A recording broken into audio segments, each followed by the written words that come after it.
আসসালামু আলাইকুম, সবাই কেমন আছেন? আজকে আমাদের রেসিপি হচ্ছে শীতের সবজি ভাজি। শীতের সবজির ভিতরে রয়েছে আলু, সিম, পেঁয়াজের হাই। এখন ভাজিটা করে নিব। চুলায় কড়াইটা বসাই দিছে, কড়াইটা গরম হয়ে গেছে, তেলও গরম হয়ে গেছে। এর ভিতরে এখন পেঁয়াজ দিয়ে দিছে, পেঁয়াজটা ভাজে নিতেছে।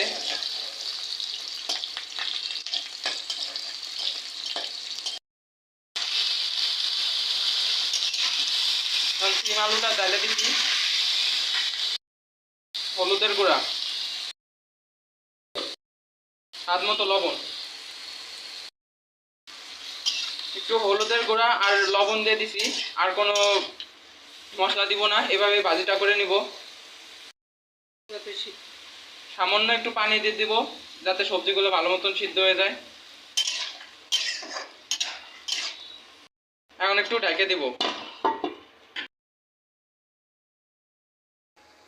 আমাদের সিম আলু ভাজিটা হয়ে গেছে, এখন ভাজিটা নামাই নিব।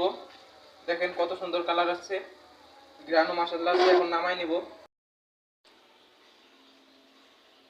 ভাজিটা ডালে নিছি। তো শীতের দিনে এইভাবে সিম দিয়ে আলু দিয়ে ভাজি করলে অনেক স্বাদ লাগে, মাছের চেয়েও বেশি স্বাদ লাগে। তো এই দিয়েই ভাত খাওয়া যায় 2-3 প্লেট, তো এই দিয়েই ভাত খাওয়া যাবে। আপনারা কে কে এইভাবে ভাজি করেন অবশ্যই কমেন্টে জানাবেন। তো আজকে আমাদের ভিডিওটা এ পর্যন্তই। যদি ভিডিওটা ভালো লাগে অবশ্যই কমেন্টে জানাবেন এবং ভিডিওটা সম্পূর্ণ দেখার অনুরোধ রইল। চ্যানেলটা সাবস্ক্রাইব করে দিবেন এবং ভিডিওটা লাইক করে দিবেন, ভিডিওটা শেয়ার করে দিবেন। আজকের জন্য ভিডিওটা এই পর্যন্তই। সবাই ভালো থাকবেন, সুস্থ থাকবেন এবং আমাদের জন্য দোয়া করবেন।